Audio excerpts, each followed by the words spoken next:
우리는 지금 사도행전 강해를 통해서 사도 바울의 복음 전도를 살펴보고 있습니다. 이제 2차 전도 여행을 통해서 이제 빌립보에서 데살로니가를 향하고 있는 바울의 모습을 보고 있습니다. 바울은 실라와 디모데와 함께 이제 빌립보를 출발해서 암비볼리와 아볼로니아를 거쳐서 데살로니가를 향했습니다. 지금 사도 바울의 몸은 심한 매를 맞아서 온몸이 상처투성이었습니다. 쉴 틈도 가지지 않고 빌립보에서 164km나 떨어진 데살로니가에 도착했습니다. 도착하자마자 유대인들의 회당을 찾아서 그곳에서 성경을 강론했습니다. 그곳에 회당이 있었다고 하는 것은 그 데살로니가 도시에 적지 않은 유대인들이 살고 있음을 말하는 것입니다. 왜냐하면 유대인들이 거주하기 때문에 유대인들의 회당이 있다는 것입니다. 이제 바울은 성경을 전했습니다. 하나님의 말씀을 전했습니다. 사도 바울이 전한 성경은 곧 복음입니다. 사도행전 17장 2절로 3절 오늘 본문의 말씀 보면 바울이 자기의 관례대로 그들에게로 들어가서 새 안식일에 성경을 가지고 강론하며 뜻을 풀어 그리스도가 해를 받고 죽은 자 가운데서 다시 살아나야 할 것을 증언하고 이르되 내가 너에게 전하는 이 예수가 곧 그리스도라 하니. 사도 바울은 복음을 전한 거예요. 여러분, 복음은 곧 예수 그리스도입니다. 바울이 전한 복음은 오직 예수 그리스도가 구주이심을 전한 것입니다. 회당에 들어가서 성경을 읽고 성경을 강론했다고 했는데 여러분, 당시의 성경은 구약 성경이었습니다. 아직 신약 성경이 기록되기 이전이죠. 그렇다면 구약 성경의 두루마리를 펴서 읽고 바울이 무슨 이야기를 했냐면 바로 예수가 오실 것이다. 예수가 그리스도로 오셨다는 거예요. 이 말은 구약 성경을 통해서 하나님의 약속, 구세주이신 예수 그리스도가 오심을 구약을 통해서 예언해 주셨고 그 예언의 성취로 예수님이 이 땅에 오셨다는 것이죠. 예수가 곧 그리스도라 하고 이 말씀, 이스라엘 백성들 유대인들은 메시아를 기다리고 있었습니다. 구원자로 오시고 구세주로 오실 메시아를 기다리는데 이 메시아는 히브리어입니다. 바로 구원자를 뜻하는 히브리어인데 이것을 당시의 언어인 헬라어로 번역하면 바로 그리스도가 되는 거예요. 따라서 그리스도는 구원자를 의미하는 것이고 예수라는 이름은 히브리어 이름인 여호수아를 헬라식으로 음차해서 음역한 겁니다. 그러면 이 여호수아의 뜻이 뭡니까? 여호와께서 구원하신다라는 뜻이에요. 따라서 예수 그리스도라 하는 말은 예수님이 구원자이시며 하나님께서 구원하실 분이, 우리를 구원하시기 위해서 보내주신 분이 예수 그리스도라는 말입니다. 당시의 유대인들은 메시아를 간절히 기대했습니다. 왜냐하면 지금 이스라엘 민족은 로마의 지배하에 있었어요. 로마가 이스라엘을 점령하고 유대인들을 다스리는 시대. 그래서 이스라엘은 지금 로마의 속국이었습니다. 마치 우리나라가 일제시대 일본 제국주의의 지배를 받고 탄압을 받았던 그런 시대와 유사하다고 볼 수 있죠. 그러니까 지금 유대인들에게 있어서, 이스라엘 민족에게 있어서는 하루속히 메시아가 와서 지금 고난 속에 있고 로마의 압제하에 고통 가운데 부르짖는 이 민족을 구원해 줄 메시아가 오기를 간절히 고대하고 있었던 것이죠. 그런데 그 당시에 예수님이 나타났습니다. 사람들에게 예수님의 이름이 전해지기 시작합니다. 그리고 예수님이 가시는 곳마다 기적이 나타납니다. 능력을 보여줍니다. 보리떡 5개, 물고기 2마리를 가지고 사람들 먹이고, 또 기도하면 예수의 손을 내밀어 만지시면 병든 자가 고침받고 귀신들이 떠나가고 죽은 자가 살아나는 역사를 나타나는 거예요. 그래서 많은 유대인들의 마음속에 저분이 메시아인가? 저분이 메시아인가? 그런데 예수님이 스스로 나는 하나님의 아들이라고 말씀합니다. 하나님 나라를 선포합니다. 유대인들 입장, 특별히 유대교 지도자들과 유대인들 정치 지도자들의 입장에서 보면 도저히 예수님을 메시아로 인정할 수가 없는 겁니다. 왜냐하면 지금 그들에게 필요한 것은 지금 강력한 로마의 황제와 강한 군대와 강한 힘을 가진 로마가 다스리는 이 상황 속에서 이스라엘 민족을 해방시켜줄 사람은 정치적인 힘이 있어야 되고 군사적인 힘이 있어야 되고 모든 사람보다 더 큰 힘을 가진 사람이어야 되는데 예수라는 청년, 예수라는 사람 보니까 여러분 평민이에요. 목수의 아들로 태어나서 정치적인 힘도 없고 군사적인 힘도 가지지 않은 그런 청년, 저 사람이 과연 어떻게 우리 민족을 구원할 것인가 믿을 수가 없는 거죠. 받아들일 수가 없었던 거예요. 결국 예수님을 십자가에 못 박습니다. 하나님을 못 오겠다고 하고 또 이스라엘 민족에게 거짓 선포한다고 하면서 예수님을 십자가에 못 박아 죽입니다. 그리고 그들은 생각하죠. 이제 진짜 메시아가 올 것이다. 여러분, 지금도 유대교인들은 메시아를 기다리고 있어요. 비록 유대교인들이 우리와 똑같은 성경을 읽고 하나님 말씀을 읽고 구약 성경을 믿습니다. 그러나 유대교는 구약만 믿고 있는 거예요. 하나님은 믿지만 예수 그리스도를 믿지 않습니다. 이 말은 예수님을 메시아로 인정하지 않는다는 거예요. 그래서 유대교인들은 성탄절이 없습니다. 그래서 유대교 어린이들이 성탄절만 되면 아이들이 혼란스러워해요. 왜? 학교에 가거나 거리를 가거나 성탄을 축하합니다. 메리 크리스마스. 여러분, 메리 크리스마스 하면 뭐예요? 그리스도가 이 땅에 오신, 메시아가 오신 것을 축하한다는 말이거든요. 그러니까 메리 크리스마스, 성탄을 축하할 수 없어요. 캐럴도 못 불러요. 그래서 유대교인들은 그때 하누카라고 하는 축제를 합니다. 그래서 유대교의 촛대에 촛불을 하나씩 붙여가면서 자기들의 신앙을 가르치죠.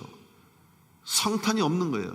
아직 그들은 메시아가 오지 않았다고, 예수님이 메시아가 아니라는 것을 지금 그들은 믿고 지금도 메시아를 기다립니다. 그 당시에도 바로 이러한 예수님을 구주로 그리스도로 인정하지 않고 있던 유대인들, 그 중에 가장 대표적인 인물이 바로 사울이었습니다. 사울도 역시 예수라는 인물이 메시아가 아니었다는 걸 알고 이미 십자가에 죽었다는 것을 그는 믿고, 사람들이 예수가 살아났다, 예수가 부활했다, 예수가 메시아이다, 예수 인물에서 성령이 역사한다라는 소문을 듣고 그 예수 믿는 사람들을 잡아다 옥에 가두고 헛된 잘못된 진리를 가르친다고 그들을 핍박했던 사람이 바로 바울이었죠. 그런데 그 사울이 바울된 것, 바로 그 예수 그리스도를 만났기 때문입니다. 다메섹으로 향하던 그 길, 그것도 또 예수 믿는 사람들을, 그리스도인들을 잡아서 핍박하기 위해서 다메섹으로 향했던 사울을 주님이 찾아오셔서 살아계신 부활하신 주님이 사울을 부르셨고 만나주셨고, 지금도 살아계심을 증거하심으로 사울은 바울이 되었고, 이제는 예수의 이름을 부르는 자들을 핍박하고 예수가 메시아임을 고백하는 사람들을 박해했던 그가 이제 스스로 예수가 메시아임을 증거하고 있는 것입니다. 이것이 바로 복음의 능력이요, 바로 이것을 통해서 하나님 말씀이 살아있다는 것을 우리에게 증거하고 있는 거예요. 바로 사도 바울 본인 자체가 복음의 증거가 된 거예요. 부활의 증인이 되었다는 사실이죠. 무엇을 믿느냐에 따라서 그 사람의 삶이 달라지지 않습니까? 세상에 많은 사람들은 자기가 믿는 대로 행합니다. 자기가 믿는 대로 살아가죠. 개인적인 생활부터 시작해서 공동체 이르기까지 믿음에 따라서 방향이 정해집니다. 믿음은 바로 방향을 정하는 키워드 같아요. 따라서 잘못된 믿음을 갖게 되면 그 사람의 인생, 그 사람의 삶은 다 망가지는 거예요.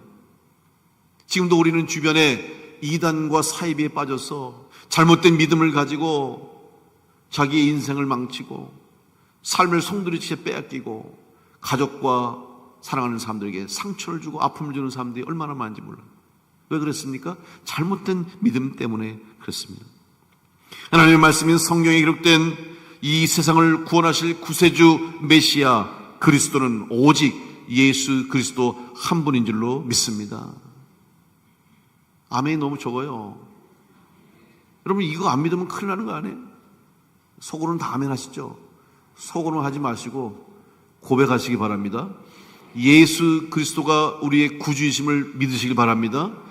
이 믿음 때문에 오늘 우리가 살아가는 거예요. 이 믿음이 없으면 우리의 신앙이 무너지고 이 믿음이 없으면 우리는 구원받지 못하게 되는 거죠. 성경에서 가르쳐주신 진리의 말씀은 변하지 않습니다. 시대가 변하고 사람이 변하고 상황이 변해도 진리는 절대로 변하지 않습니다.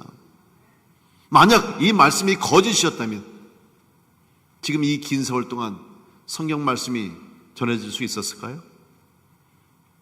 이 말씀이 잘못됐다면, 진리가 아니라면 그 오랜 세월 동안 성경이 전 세계 수많은 사람들에게 각 나라의 언어로 번역되고 모든 사람에게 전할 수 있었을까요?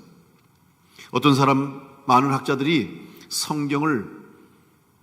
이 성경은 진리가 아니다. 왜냐하면 이 내용은 너무나 비과학적이고 비이성적이고 비합리적이다. 그래서 내가 이 성경을 조목조목 연구하고 조사해서 성경은 가짜다, 진리가 아니다 라는 것을 밝혀내기 위해서 성경을 연구했던 사람들이 너무 많아요.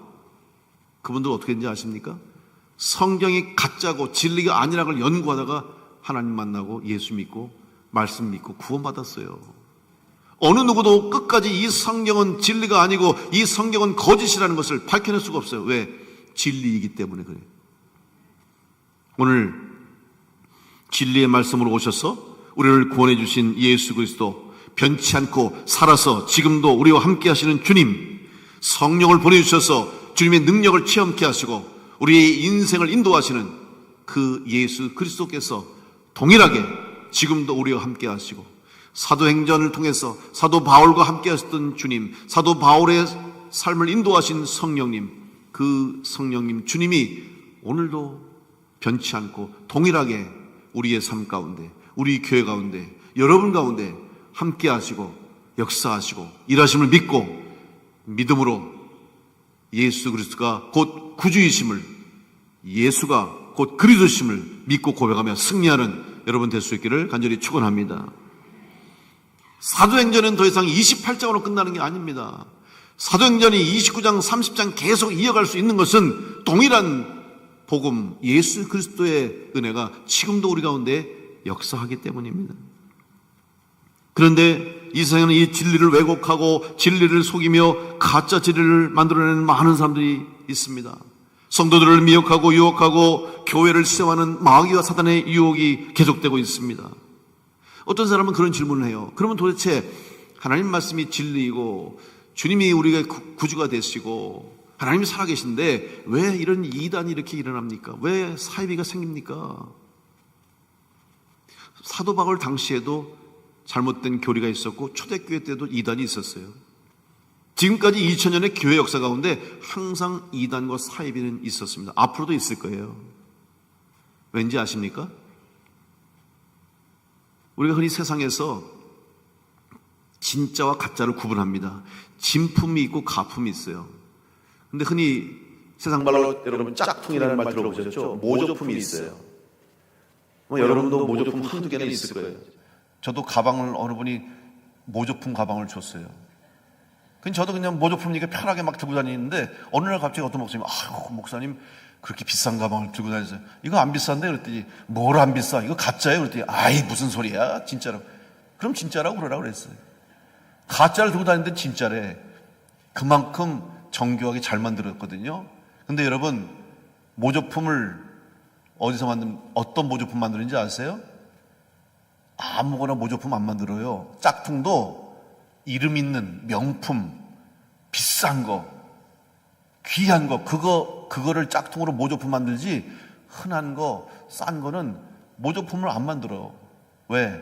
언제든지 구할 수 있고 가치가 없으니까 그런 거예요. 여러분 왜 가짜 예수가 나옵니까? 왜 가짜 진리를 선포하고 자기가 보혜사라 그러고 자기가 성령이라 그러고 자기가 왜 메시아인지 아십니까? 하나님의 말씀 진리가 진짜이고 살아있기 때문이에요. 그러니까 가짜가 나오는 거예요.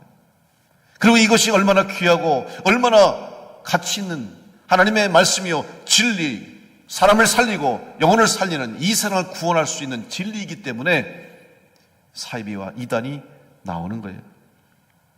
예수님을 빙자하고 성령과 보혜사를 속여서 자기가 예수라고 자기가 보혜사라고 하는 사이비 이단, 그들 또한 알고 있어요. 그들 스스로가 알고 있어요.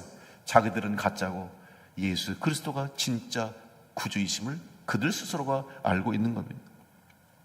사도 바울은 전도 여행의 과정 속에서 많은 시험과 위험과 환난을 겪었습니다. 정말 포기할 수밖에 없고 또 멈춰야 할 그 상황 속에서도 사도 바울은 흔들리지 않았습니다.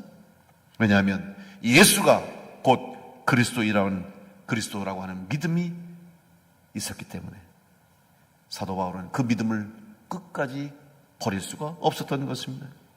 누구보다도 그 사실을 잘 알고 체험했기 때문에 부정할 수가 없어요. 부인할 수가 없는 거예요.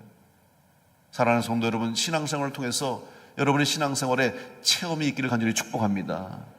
주님 만나는 체험, 말씀을 통해서 하나님 살아계신 경험, 기도하다 성령을 체험하고 성령님이 내 삶을 인도하시고 성령이 나를 지키시고 보호하신다는 영적 체험이 있을 때 우리는 믿음을 지키게 되는 것입니다. 믿음을 얻는 것도 중요해요. 왜냐하면 믿어야 구원받기 때문에. 예수가 그리스도라는 것을 믿고 고백해야 구원받을 수 있어요. 근데 이 믿음은 여러분 어떻게 생겨납니까? 어떤 분은 그래요. 자기는 예수님을 너무 믿고 싶대요. 하나님을 너무 믿고 싶대요. 그래서 성경을 읽고 공부하고 연구하고 설교도 듣고 기도도 하고 노력하는데 안 믿어진다는 거예요. 답답해. 나도 답답해. 자기도 믿고 싶은데 안 믿어진대요. 여러분, 믿음은 물론 우리가 말씀을 들어야 되고 성경을 배워야 되고 설교 드리고 예배해야 되지만 믿음은 하나님께서 은혜를 주셔야 믿음이 생기게 되는 줄 믿습니다. 은혜 없으면 안 되는 거예요. 지식으로 구원받는 거 아니에요. 지식으로 믿고 또 머리로 이성으로 믿는 게 아니에요. 은혜를 주셔야 돼요. 어떤 분은 성경을 한 번도 읽어보지도 않았어요. 하나님이 어떤 분인지도 몰라. 교회가 어떤 곳인지도 몰라요. 그런데 교회 와서 예배드리러 왔는데 예배드리는데 나도 모르게 내 마음속에 하나님이 계신 것 같은 생각이 들고 나도 모르게 내 마음속에 주님이 나를 사랑하신다는 생각이 들면서 눈물이 나기 시작하는 거예요. 그리고 하나님의 손이 나를 붙들고 계신다는 그런 마음이 느껴지면서 눈물이 흐르고 은혜가 되는 거예요. 이게 은혜죠. 그래서 구원받는 거예요. 오늘 우리 가운데 이 믿음을 지킬 수 있는 은혜가 있기를 간절히 축복합니다. 근데 믿음은 믿어지는 은혜가 있지만 더 중요한 것이 뭐냐면 이 믿음을 여러분 끝까지 지켜야 됩니다. 왜냐하면 30년 믿고 50년 아니 일생을 믿어도 마지막 순간 믿음을 잃어버리면 그 사람은 결국 믿음 없는 자가 되는 거예요. 얼마나 오래 믿었냐 중요하지 않습니다. 얼마나 오랫동안 믿음 지키고 얼마나 많은 봉사를 했냐, 그것보다 더 중요한 것은 끝까지 믿음을 지키고 끝까지 충성하는 자에게 하나님의 구원의 은혜가 임하게 되는 줄 믿습니다. 그래서 여러분 믿음을 지키는 게 어려운 거예요. 그래서 예배할 수밖에 없고 그래서 기도할 수밖에 없고 그래서 말씀 읽고 듣고 배우고 봉사하고 충성하는 이유가 이 믿음을 지키기 위함입니다. 믿음을 지키지 못하면 다 잃어버리는 거예요. 고린도전서 10장 12절 말씀 보면 그런즉 선줄로 생각하는 자는 넘어질까 조심하라. 여러분, 서 있는 것도 중요하지만 선체로 그리스도의 군사가 되어서 주님의 제자가 되어서 이 믿음의 길을 끝까지 걸어가야 될 줄로 믿습니다. 사랑하는 충주단목의 모든 성도 여러분, 지금 여러분이 가진 믿음과 지금 걷고 있는 이 믿음의 길을 끝까지 걸어가서 마지막까지 승리하는, 주님 앞에서는 그날까지 믿음 잃지 않고 승리해서 승리의 면류관 영광 돌릴 수 있는 여러분 될 수 있기를 간절히 축원합니다. 우리 믿음의 길에는 우리를 흔드는 악한 영들의 역사가 있다는 사실도 인정해야 됩니다. 여러분, 대만에 가보면, 이 대만은 제가 가보니까 대만이 지진이 참 많은 나라라고 그래요. 저는 그렇게 대만에 지진이 많이 나는지 몰랐어요. 여러분, 혹시 대만에 1년에 지진이 몇 번 나는지 아십니까? 아시는 분은 제가 밥 사드릴게요. 또 그럼 그새 얼른 또 핸드폰 찾지 마시고, 여러분 대만의 1년에 연평균 18,500번 정도 지진 난대요. 놀라지도 않아요. 우리 교회 사람들은 간이 커서 그런지. 여러분 18,500번 1년에. 그런데 느끼는 게 그렇지 많지 않아요. 느끼는 거는 1,000번. 1,000번도 여러분 대단한 거 아니에요? 근데 1,000번 중에서 진도가 4.0 이상인 지진이 1년에 270여 회. 그러면 월 평균 22회예요.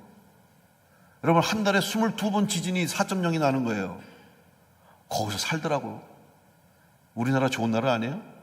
아우, 거기서 살아요. 근데 그 대만에 빌딩을 줬어요. 여러분 대만 가신 분들은 한 번씩 꼭 가보는 빌딩 있죠. 101, 101이라고 하는 빌딩이 있어요.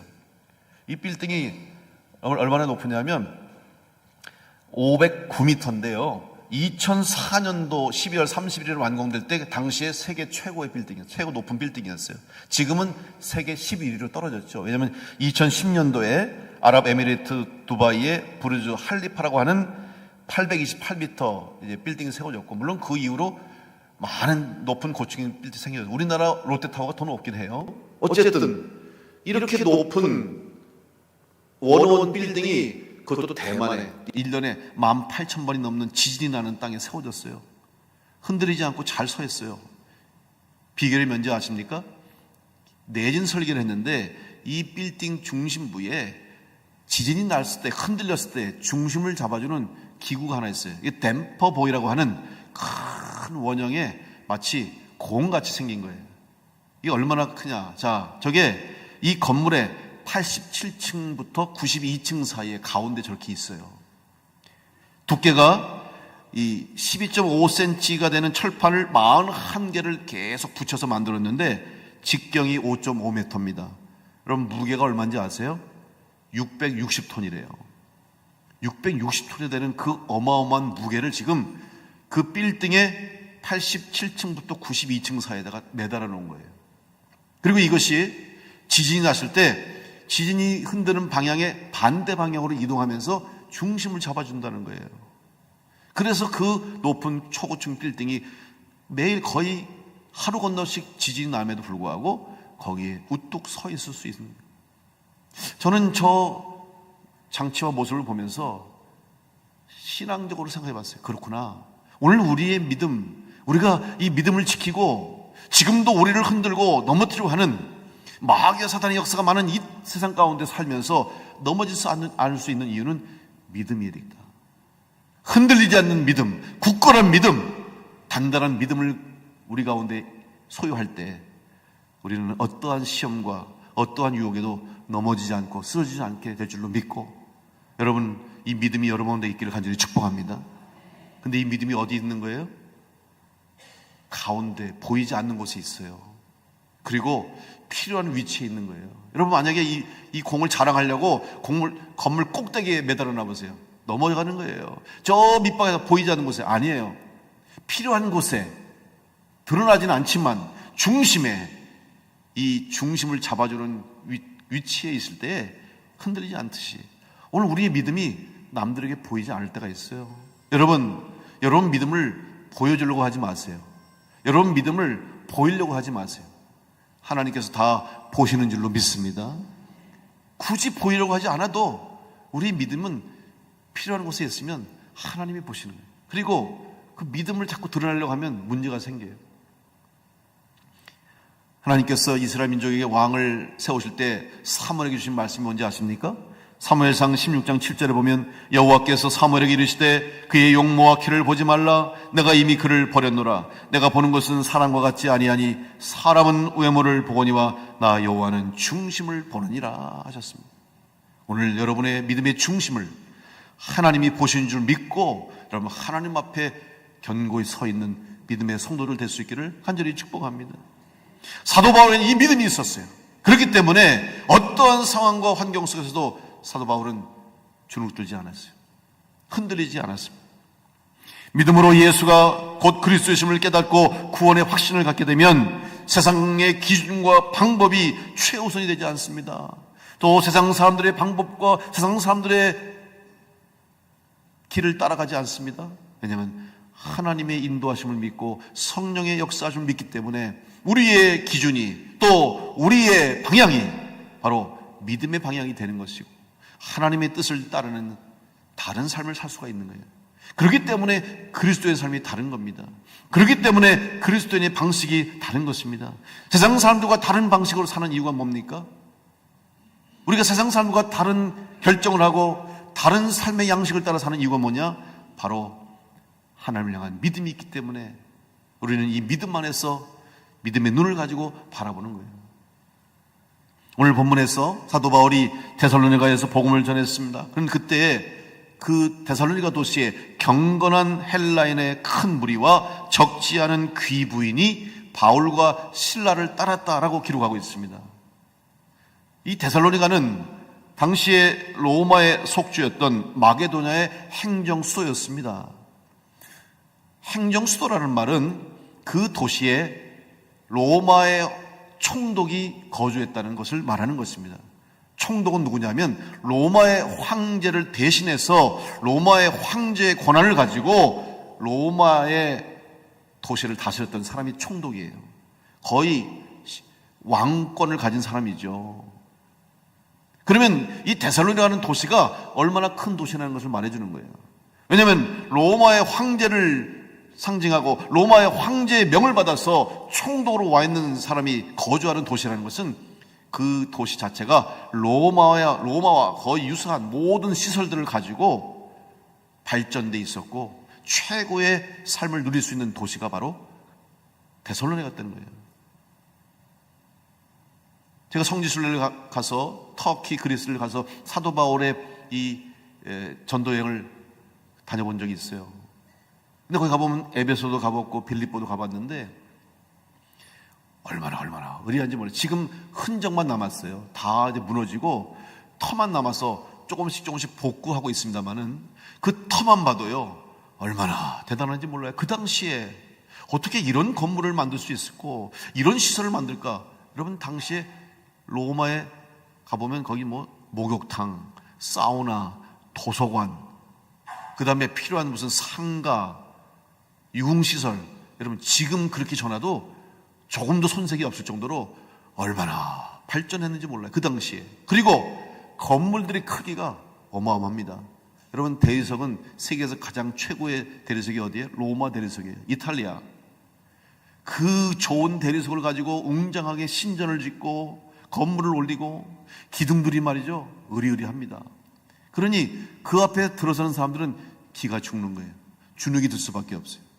한번 상상해 보십시오. 지금 사도 바울이 빌립보에서 164km나 떨어진 먼 길을 여행해 왔습니다. 그가 떠날 때는 온몸에 매를 맞아서 상처투성이었어요. 아직도 상처가 아물지 않았을 거예요. 옷은 다 허물었고 이제 뭐 제대로 된 옷을 입었겠어요? 그러니 먼 길을 여행하느라고 온 몸이 다 옷은 더러워졌고 몰골은 정말 흉측했죠. 그리고 부닥끝없는 이방인에 불과했어요. 그리고 사실 사도 바울이 외모가 멋있는 사람이 아니에요. 그 사도 바울의 이 외모를 본 사진을 한번 보면은 죄송한데 머리숱도 별로 없고요. 키도 안 크고요. 못생겼어요. 그런데 생각해 보세요. 몸은 지금 상처투성이에다 옷은 다 헐었고 먼 길 여행 오느라고 지쳤고 보잘것도 없이 외모도 그런 사람이 복음을 전했어요. 어마어마한 의리의리한 도시 데살로니가에서 복음을 전했는데 그 복음을 듣고 그곳에 귀족이고 귀부인이었던 사람들, 여러분 그 사람들이 뭐가 부러웠겠어요? 뭐가 부러워서, 뭐가 부족해서 보잘것없는 이방, 알지도 못하는 사람, 허름하고 온몸은 상처투성이고 보잘것없는 그 사람이 전한 그 말을 듣고 왜 그들을 따랐을까?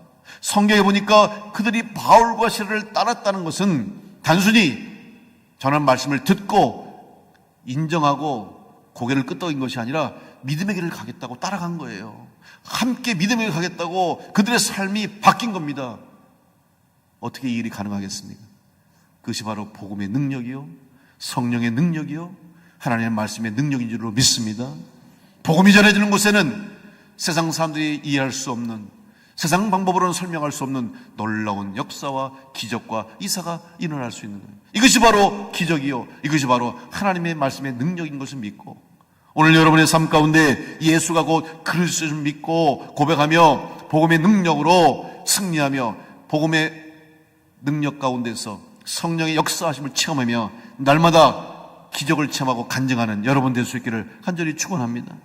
사도 바울은 주눅들지 않았습니다. 확신에 찬 모습으로 이 믿음, 예수가 곧 그리스도라고 하는 믿음을 가지고 복음을 선포함으로 성령의 역사를 이루게 된 것이죠. 사도 바울은 고백합니다. 빌립보서 3장 7절로 9절 말씀에, 그러나 무엇인지 내게 유익하던 것을 내가 그리스도를 위하여 다 해로 여길 뿐더러 또한 모든 것을 해로 여김은 내 주 그리스도 예수를 아는 지식이 가장 고상함을 인함이라. 내가 그를 위하여 모든 것을 잃어버리고 배설물로 여김은 그리스도를 얻고 또 그 안에서 발견되려 함이니 내가 가진 의는 율법에서 난 것이 아니요 오직 그리스도를 믿음으로 말미암은 것이니 곧 믿음으로 하나님께로서 난 의라. 사랑하는 성도 여러분, 사도 바울의 지식과 그의 가문과 그의 배경을 가지고 복음을 전한 것이 아니라 오직 예수가 곧 그리스도라는 믿음과 복음과 진리를 가지고 복음을 전했을 때 말씀의 능력, 복음의 능력, 성령의 역사가 일어나게 된 줄로 믿습니다. 오늘 이 진리가 우리 가운데 주어졌습니다. 오늘 이 은혜가, 이 복음의 능력이, 성령의 능력이 오늘 우리와 여러분과 함께 하심 믿고, 여러분 이 진리의 말씀을 붙잡고 또 이 믿음을 가지고 예수가 그리스도이심을 믿고 여러분의 삶 가운데 지금도 살아 역사하시는 복음의 능력, 지금도 우리 가운데 일하시는 성령의 일하심을 통해서 여러분 삶 가운데 하나님 살아계심을 증거하고 기도의 응답의 주인공 되고 기적의 주인공 되는 성도를 될 수 있기를 간절히 축원합니다. 다시 한번 예수가 곧 그리스도라고 하는 믿음과 확신을 가지고 이 험한 세상 끝까지 믿음을 짓고 마지막까지 승리해서 하나님 앞에 영광 돌리는 온 성도들과 우리 교회가 될 수 있기를 간절히 축원합니다.